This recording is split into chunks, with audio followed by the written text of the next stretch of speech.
Thanks very much, Sam. It's been a great pleasure to have had Sam as a friend for many, many years, and our political fray and outside as well. So thanks for the invite.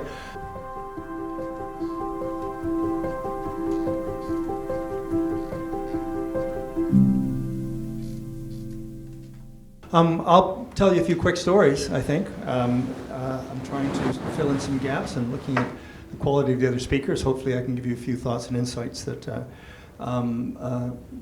might just reside here. I was in Paris and in Bratislava in 1968 and was present for a lot of the really ugly stuff that went on. I was 17 years old.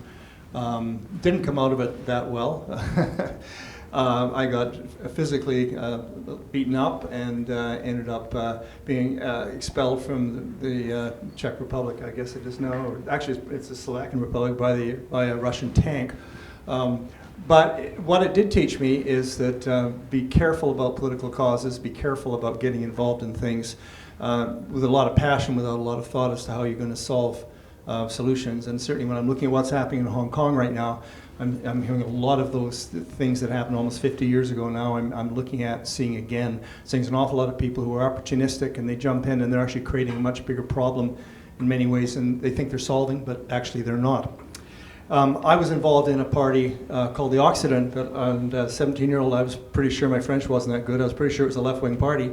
Turned out after I'd been in it 3 weeks that it was a right-wing party. So, but you know, that's probably a truth in politics there. Very often, it's not just the political ideology of the party, it's how that party affects its desire to change, how the people in that party work together. And I determined very early in my political career, and I was always aimed at the local government level because I wanted to sleep in my own bed every night and raise 4 kids. So I was elected 8 times and at public office. And during those years, I was always an independent. I self-funded. I maintained that political neutrality. But I was always looking for good people. And in the current election, I think I wrote in the North Van riding, I wrote a letter of recommendation to the Riding Association for Andrew Saxon to get the nomination for the Conservatives. I think I signed Jonathan Wilkinson's nomination papers, and I contributed to Amita Kuttner's, who was with the Green Party, to Amita's running in the Burnaby Seymour as well, because I've known her for years, and she's a fine young candidate. So my concern is I don't care about the party so much. I care about getting good people out and encouraging them and letting them know. We've been very well represented in North Vancouver by politicians of all parties. Doesn't matter whether it's a Bowen Mar or Ralph Sultan. The important thing is to get good people out there. And I've always had the luxury of working as a nonpartisan person with whoever happens to be elected, and you can actually get a lot more done politically if you build those relationships and trust regardless of the parties that they're in. And the comments you just made, Kareem, about the CSIS, the weekly meetings, that's the kind of stuff that should be happening all the time. It's really encouraging to hear that. I ran for school board because I was really angry at something that my daughter was in grade 2, and I was really angry, and I realized as an ex-teacher that I had a perspective. So I ran for school board and got elected there the first time, and recognized right away that the dynamic between the trustees, none of them had a background in education. So all of a sudden I was the go-to guy who'd been a teacher, and I realized that there was a huge amount of learning. They understood politics, I understood education.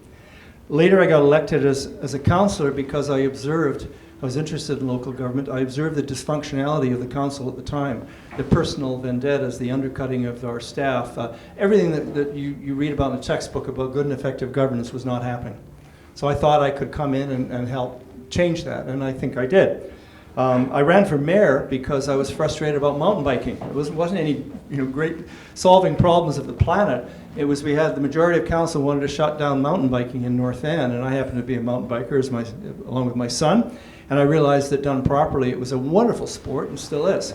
So what I did is my wife and an old friend Richard Jern and I founded the first 2 World Mountain Bike Conferences on our own time in North Van. We have people coming from all over the world to try and take a look at this sport in a much broader context, and trail builders and local government officials and planners, et cetera, and people who are involved in the tourism side of it. And I realized after that my forte was actually trying to bring people together and solve problems. And it doesn't really matter what political party you're in to do that. So when I ran for mayor, I took the same philosophy. and that was to try and create a cohesive council. I spread out all the oops, I broke the mic. Anyway, I spread out all of the committee appointments to all of my colleagues instead of taking them all myself, which was common among some of the Metro Vancouver communities, because I thought the more experienced people had, the more they'd bring to the table. So I just, as a final comment, I think, looking forward, I'm politically I'm quiet. Told my wife I'd stay quiet and stay at home for a year. Year's almost up. But message I'd like to send out is that if you're interested in going into politics, take a long-term view. It's not a career, as I was just talking with a colleague here earlier. Look at it, it's service. It's all about service. And I look at it from a very Christian point of view, about servant leadership. You serve best by parking your ego behind and working with people and trying to form those collectives to try and accomplish more. And I see good people, all political parties spread throughout the system. So if you're interested, fantastic. Thank you for being interested. And you're running in my community, thank you even more. We need good people. We don't care what party you're in, as long as you work well with people, you've got a clear vision, and you want to make our country and our planet better. So thank you.